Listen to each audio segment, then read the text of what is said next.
Top quality और consistent performance के लिए सिर्फ सिल्वर पंप्स। टॉप क्वालिटी और कंसिस्टेंट परफॉर्मेंस के लिए सिर्फ सिल्वर पंप्स, नाम याद रखना। बीडचे आमदार प्रकाश सोळंके आपल्यासोबत आपण याची बातचीत करणार आहोत। सर, अखेर राजीनामा झाला पण 85 दिवसांचा विलंब लागला, बरीच बदनामी झाली सरकारची पण, आणि पक्षसुद्धा कुठेतरी बदनाम झाला।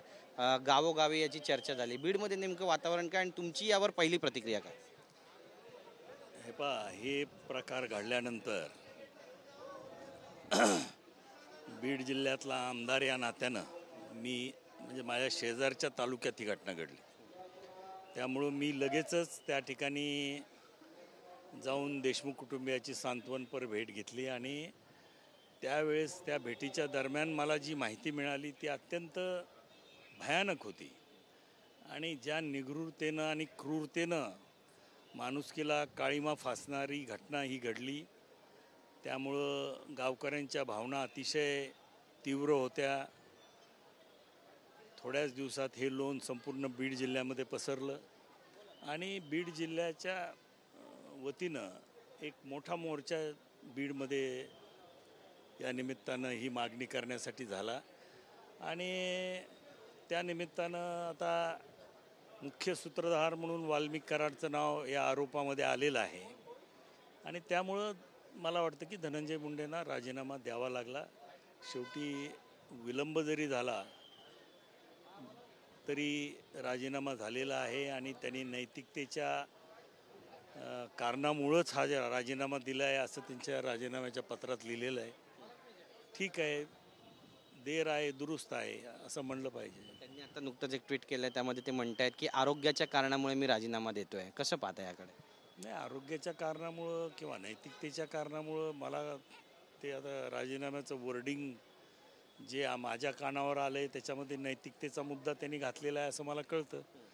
आता आरोग्याच्या कारणामुळं असला तर मला माहीत नाही, परंतु त्याच्याबद्दल काही बोलणं योग्य नाही। मी फार उशीर झाला असं म्हणावं या राजीनाम्यासाठी, कारण विरोधक बरेच आक्रोश करत होते, वारंवार राजीनाम्याची मागणी करत होते, पण कुठेही सरकार ऐकायला तयार नव्हतं। अशा पद्धतीचं वातावरण तयार झालं होतं। याने एक चुकीचा मेसेज गेला समाजामध्ये आणि बीड जिल्ह्यामध्ये पूर्ण असंतोषाची लाट आणखी जास्त उसळली।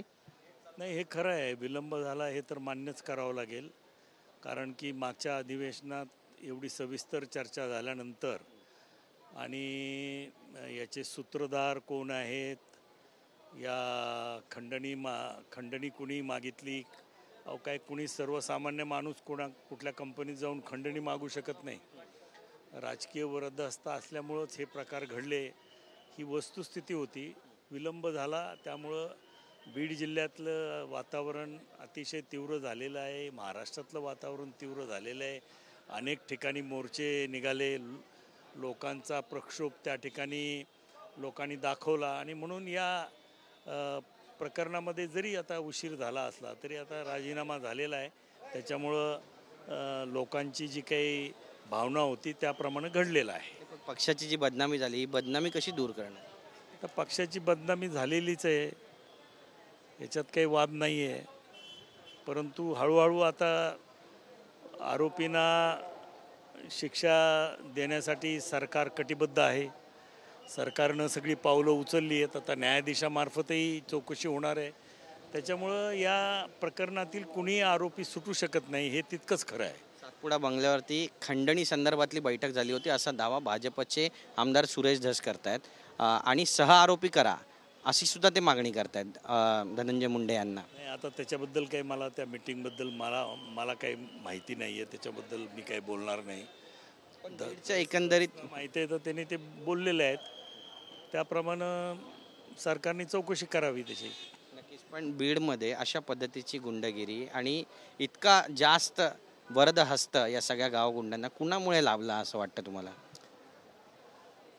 याच्यामध्ये प्रामुख्यानं ज्या विश्वासाने धनंजय मुंडेंनी वाल्मिक कराडवरती सर्व कारभार सोपवला, त्या विश्वासाचा गैरफायदा वाल्मिक कराडनी घेतलं असं म्हणणं योग्य ठरेल, कारण आपण एखाद्यावर विश्वासाने जबाबदारी सोपवतो, परंतु त्या विश्वासाचा गैरफायदा जर एखाद्याने घ्यायचं ठरवलं तर ते कसे परिणाम होतात हे आपण या प्रकरणातून पाहिलं। त्यामुळं धनंजय मुंडेंनी ज्या विश्वासाने त्यांना जबाबदारी सोपवली होती त्या विश्वासाने त्यांनी ती पार पाडायला पाहिजे होती, परंतु त्याचा भलतीकडंच त्यांनी त्याचा उपयोग करून घेतला असं दिसतंय. नक्कीच. पण ही जी विषवल्ली पसरली, ज्या क्रूरतेनं मारहाण केली, काल जे फोटो समोर आले तुम्ही देखील पाहिले असतील आणि व्हिडिओ समोर आले, तुमची पहिली प्रतिक्रिया काय होती साहेब? नाही, अतिशय म्हणजे मन सुन्न झालं. एवढ्या क्रूर पद्धतीनं कोणी कोणाला मारू शकतं याच्यावर विश्वास बसणं कठीण आहे, परंतु प्रत्यक्षात आता व्हिडिओ आम्ही पाहिले, त्याला ज्या पद्धतीनं ते हे कृत्य करताना आरोपी हसत होते, खिदळत होते, ज्या पद्धतीनं एन्जॉय करत होते हत्या, म्हणजे हे खरोखरच मन सुन्न झालं हे सर्व पाहून. आणि असं कसं घडू शकतं याच्यावर खरोखरच विश्वास ठेवणं कठीण आहे, परंतु आता ही वस्तुस्थिती आहे आणि ती सगळी प्रकरणं आता बाहेर आलेलं आहे. संतोष देशमुखांना न्याय मिळाला असं वाटतं तुम्हाला, की आणखी न्याय मिळायला हवा पूर्णपणे? आत्ताच आपल्याला न्याय मिळाला असं म्हणता येणार नाही. जोपर्यंत या आरोपींना फाशीची शिक्षा होत नाही तोपर्यंत ही न्यायाची प्रक्रिया पूर्ण होत नाही, परंतु आता त्या दिशेनं तपास यंत्रणेचे आणि सर्वांचेच पावलं पडत आहेत आणि त्यामुळं निश्चितपणानं लवकरात लवकर न्याय मिळेल, कारण मुख्यमंत्र्यांनी स्वतःहून जाहीर केलेलं आहे की जलदगती न्यायालयामध्ये हा खटला आम्ही चालवणार आहोत. एक जी चर्चा सर्व समाज माध्यमांमध्ये आणि लोकांमध्ये ती म्हणजे की चुकी झाली तरी देखील त्या चुकीला पाठीशी घालण्याचं काम कुठेतरी सरकारकडून होतोय. हा जो समज निर्माण झाला आहे समाजामध्ये, याला मिटवण्याचं फार मोठं आव्हान आहे तुमच्या पुढे सुद्धा? नाही, हे पहा, सरकारने किंवा मुख्यमंत्र्यांनी विधानसभेमध्ये जे जाहीर केलं होतं त्या सर्व गोष्टी सरकारने केलेल्या आहेत.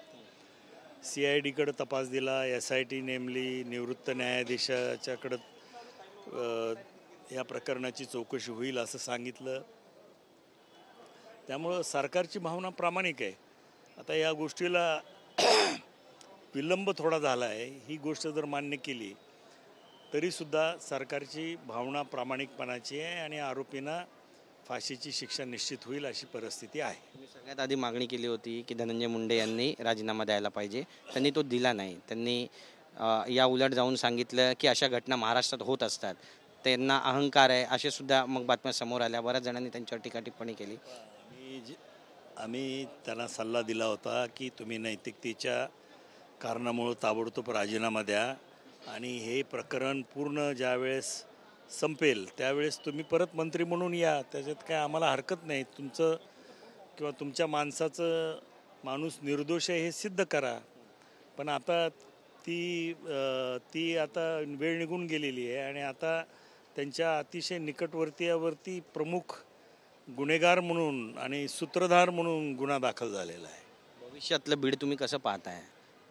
भविष्यातलं बीड आता हे पहा, कुठल्याही परिस्थितीमध्ये बीड जिल्ह्याची सूत्र आता अजितदादा पवार साहेबासारख्या नेत्यांनी हाती घेतलेली आहेत आणि निश्चितच त्यांच्या माध्यमातून बीड जिल्ह्यामध्ये शांततेचं वातावरण निर्माण होईल आणि विकासाच्या मार्गाला बीड जिल्हा लागेल अशा अपेक्षा आम्हाला आहे. बीडमध्ये शांतता प्रस्थापित होईल असं वाटतं तुम्हाला? कारण ज्या पद्धतीचं सध्या वातावरण आहे, आज बीड बंदची हाक देण्यात आलेली आहे आणि त्यासोबतच आरोपींना फाशी द्या, अन्यथा बाहेर सुटून आल्यानंतर जशास तशी शिक्षा देणार असा देखील पवित्रा ग्रामस्थ घेत आहेत. किती हे सगळं भयंकर आहे? नाही पहा, जनतेच्या भावना तीव्र आहेत, त्याच्यामुळं असे शब्द निघून जातात कोणाच्या तरी तोंडातून, परंतु शेवटी आरोपीला फाशीची शिक्षा होणं लवकरात लवकर हे महत्त्वाचं आहे आणि ती झाली तर बऱ्याच अंशी वातावरण शांत होईल आणि ह्या दोन तीन महिन्यामध्ये हे प्रकरण नक्कीच फायनल फाशीपर्यंत जाईल असं मला वाटतं. शेवटचा प्रश्न आहे, वरिष्ठ नेते म्हणून काही सल्ला तुम्ही धनंजय मुंडे यांना देऊ इच्छिता? नाही, ते त्यांनी मागितलं तर देऊ, पण ते काय आता सल्ला देऊन तरी काय उपयोग आहे? म्हणजे आता वेळ निघून गेलेली आहे. त्यांनी आमच्यासारख्याचा सल्ला मानला असता तर ही वेळ आली नसती. धन्यवाद. अशी बातचीत केल्याबद्दल. कॅमेरा पर्सन योगेश गुरवसह गिरीश गायकवाड, TV9 मराठी, मुंबई.